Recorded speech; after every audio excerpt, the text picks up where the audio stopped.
အားလုံးပဲမင်္ဂလာပါဗျကျွန်တော်ဒီနေ့ Gemini ကိုသုံးပြီးတော့VBA ကုတ်လေးတွေသူရေးခိုင်းမယ်ပြီးရင်ကျွန်တော် PowerPoint လေးအဲ့ဟာနဲ့လောက်ကြမယ်ပေါ့နော်အဲ့လိုလုပ်ဖို့တော့ကိုကျွန်တော်အရင်ဆုံးတော့ Gemini ကိုရေးခိုင်းထားတဲ့ VBA ကုတ်လေးတစ်ခုရှိတယ်ဗျဒါလေးကိုကျွန်တော် copy ကူထားလိုက်မယ်သူကကျွန်တော်ကdaily report တစ်ခုဘယ်လိုလုပ်ရမလဲဆိုတာ ਨੇ ပတ်သက်ပြီးတော့ဒီမှာလောက်ခိုင်းထားတာပေါ့နော်သူအဲ့လိုဒါသူကတစ်ခါတည်းအဲ့လိုကုတ်တွေရေးပြလိုက်တဲ့တစ်ခါတည်းအများကြီးပဲအဲ့တော့အရင်က PowerPoint စဖွင့်မယ်တို့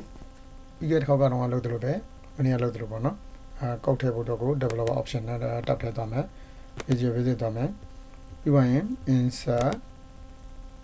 module ကိုနှိပ်မယ်ပြီးကျွန်တော်ဒါလေးကို paste လုပ်လိုက်မယ်ပေါ့အဲဒါဆိုသူကဒီမှာသူဖန်တီးပေးထားတဲ့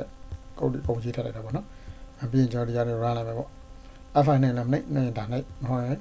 ဒီ run နဲ့သွားဒီ run နှိပ်ပေါ့နော်အဲ့ဒါဒါဆိုသူကhas been created successfully လို့ပြောရတာကျွန်တော်တို့တစ်ခါတည်းနဲ့သူက PowerPoint create ပေးပါတယ်ဗျဒီ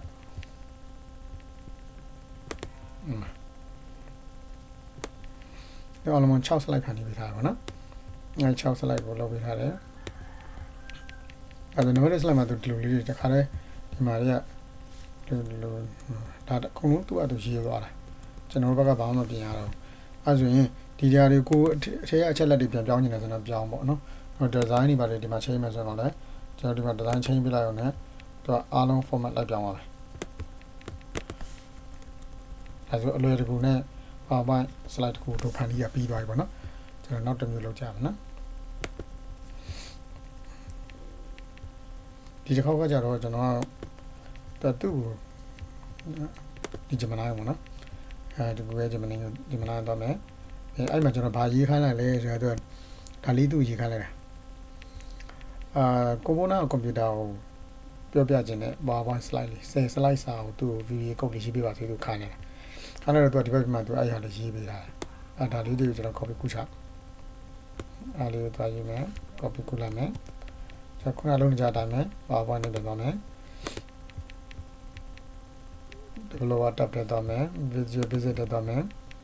နော်ကျွန်တော်ဒီမှာအတစ်လောက်မှာဆိုဒါတွေအကုန်လုံးဖြတ်ချလိုက်အတစ်ထည့်ပေးလိုက်ပေါ့အင်ဂျင်တော် run နဲ့ခါလိုက်အမှတော့10 slide PowerPoint presentation created successfully လို့ပြောပါတယ်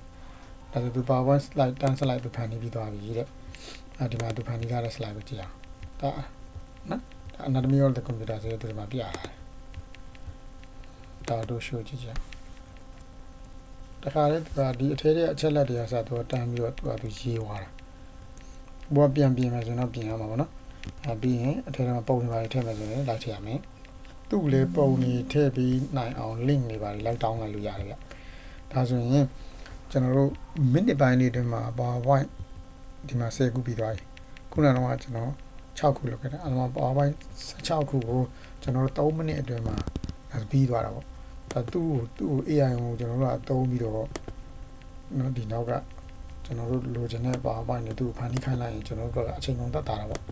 position တွေဘာတွေကတော့ကျွန်တော်ပြီးမှလိုက်ပြောင်းလို့ရတယ်အခုလိုချင်လို့လိုက်ပြောင်းအထက်ထက်စာသားတွေပြောင်းနော်ပြောင်းနေတာဒါပုံစံလေးပြောင်းသွားတာပေါ့